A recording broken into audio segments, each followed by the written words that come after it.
Hey guys and gals of YouTube, how y'all doing? Dave Wood here, and this would be normally be like a Star Wars collection, Lego Star Wars, but this is like my most desired, or sometimes not necessarily even the most valuable figures, but these are the minifigs that I really, like wanted or had a certain meaning to me or what have you. You get what I'm going with this. Anyways, just no particular order. Call me Trevor. Very small part in the movie. Pretty cool figure, actually. I do have his lightsaber, and it's the nice chrome ones. Now, as you go along in your Lego journey, you may find that prices seem higher, seem lower, meaning that things come and go.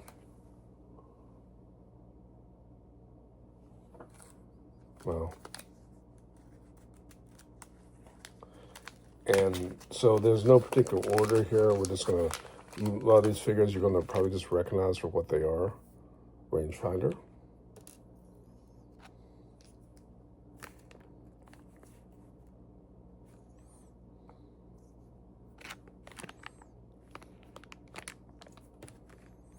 Yep.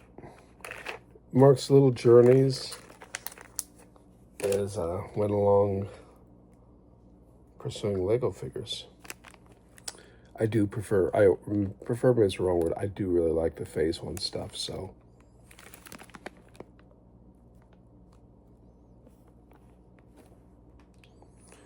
And ultimately, it really should be about what you want or what you like.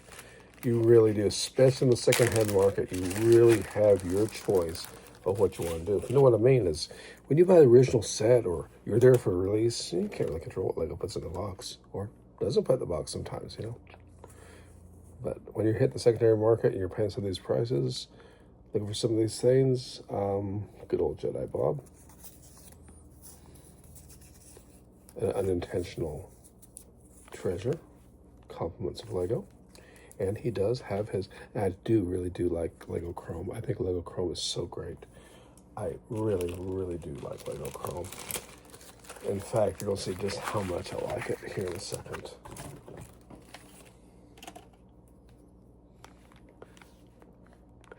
Yeah, and not to mention the best of both worlds. I like this style of Stormtrooper. And look, is that Boba Fett? It must be Boba Fett, right? I mean, that's beautiful. I don't have the Darth Vader yet. I don't have the C-3PO. A good authenticity test on this one is actually this bear patch, because when they do the chrome on these, they do the arm back like so. Kind of cool. Fun little thing, I guess. Maybe it's not fun. Maybe it's dreadful and hateful to hear about. I don't know. Doesn't really matter, does it? Not really. Anyways. Let's see, what's the order we're going in? That's right, we're not doing any particular limb side of this, but the little tiny bag. I remember these little bags. Okay, this one I believe has a cracked piece on them. This is the original Battle Droid in that blue color, and the plastic is super brittle on these things. And in my opinion, they go for money. I don't. I never did like this hollow bag, which, one of the arms was loose because it's got a damaged clip. But hey, it's great to have this. I know someone on YouTube once said they want to do, maybe they had a whole squad of these, but I don't think they ever showed them. So maybe they do, maybe they don't. Don't really care. I have one. I maybe wish. And that's the thing. That's the thing, guys and gals out there. That's the thing about collecting is that one's got like a cracked arm. So would I be up for finding a better one? Oh yeah. Look at that.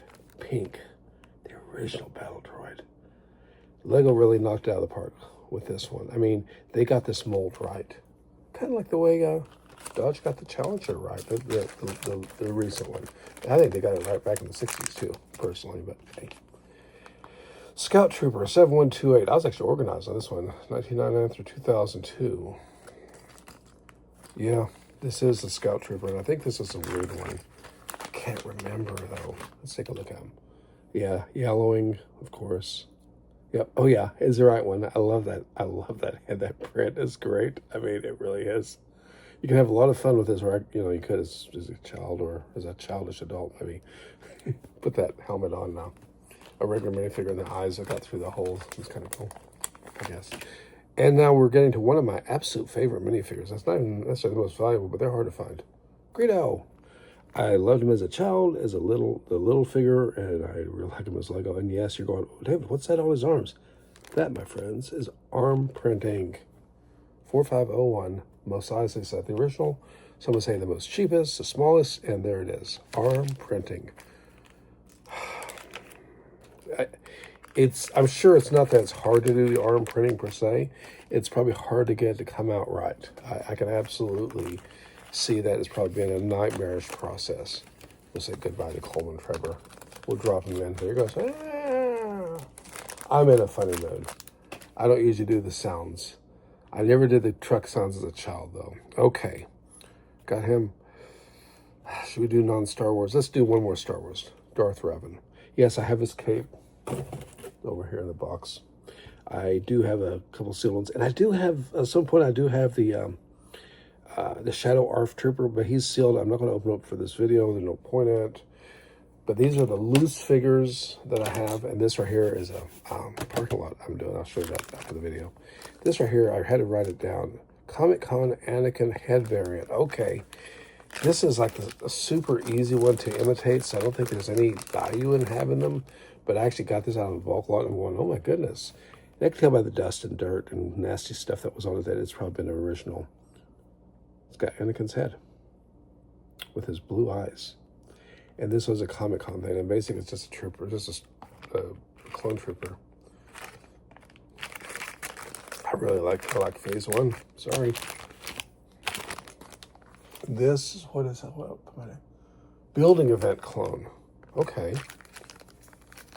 I think where I'm from, M&R, in one of those 1,500 something boxes. Well, this was another variant from it. I did do some research on this one. This was another one out of that bulk lot. I'm like, why are these helmets mixed up?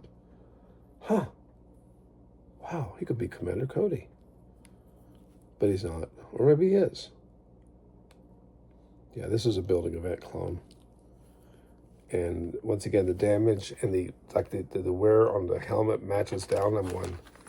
Yeah, that's probably right. What a weird one. There was a time when I used to go through like Bricklink and stuff and like just look for stuff to buy and like, oh man, I want to have that, I want to have that. And this is going to be non-Star Wars. And then we're going to end it with one Star Wars one. The Chief. Yep. Rock Raiders, 1999. Pretty cool figure, actually. And in all fairness, I mean, this is the end of the century. Kind of end of an era. Any question, David, is there anything else? There is. There's a reason why this video's come out. And yes, I got Lando Calrissian sitting down there and stuff, some other stuff, but they're not part of this because this is like a checklist. This is like my, my little stepping stones as I see it in Lego collection. Why'd that break loose? Oh, it's part of my Unitron base. Okay. Get to it. Get to it.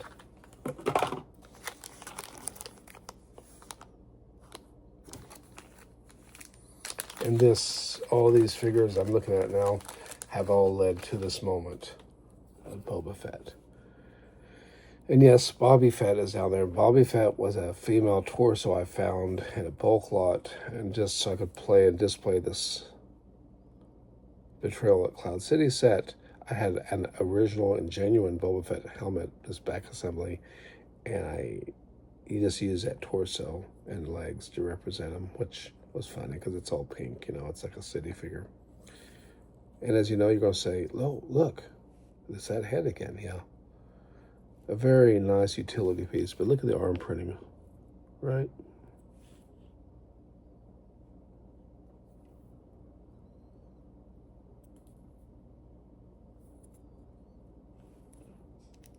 And this is one that has a cracked arm on it. You really can't see it, but it is right in here. But that made it affordable, air quotes. I think someone did ask me the price. I believe I actually put the price. It was actually a bidding war, and the other one went for more. That one had the torso cracks up the sides, and that's a very serious problem. Although I do know how to stabilize it. Stabilizing it and restoring is not the same thing. Anyways, I've got other figures here. But you know what? These are special to me because these are like, that's a word I want to think, milestones. These are like milestones in my collection. It's almost like as you get a little bit more comfortable, or you're a little more okay with spending this much on a minifigure or that much. I think that's a little bit about that. I mean, there was a time when I got outbid on one of these, and he had a missing hand. It was kind of a big deal. But you know what? It hit $35. I'm like, oh my goodness, that's just too much. Like, there's no way I'm gonna pay that much for a minifigure. Well, and then later, man, $80. There's no way I'm gonna pay that for a minifigure. And then still later, $600. Well, that's not too bad, but I'm not gonna pay it. Someone can. You know, but it's the adventure. Just want to share with you all. The video ran way longer than I wanted to, and usually I don't feel comfortable just doing a sit down and yapping, talking. But I've been talking about Forrest a lot. I just returned it back to Star Wars a little bit. But appreciate the views out there. I've got a 1988 Forrest set to build, and I gotta get to the bank and pay some bills so I don't shut off my phone service. No, I actually got like 2 weeks. Thought I'd do the YouTube drama. I am in a strange mood. I got dishes to wash. I see ya. Anyways, seriously, all kidding aside, appreciate the views. It's a great community. You guys really, guys and gals out there, it's just, you know, what's pretty better than a bunch of people with nothing in common just come together over what I believe is one of the greatest things ever. Not Darth Revan in particular. And one could argue he's even good. Here, we use a zombie figure instead. Anyways, I just want to sit and ramble. So y'all take care. Till next time. Ciao.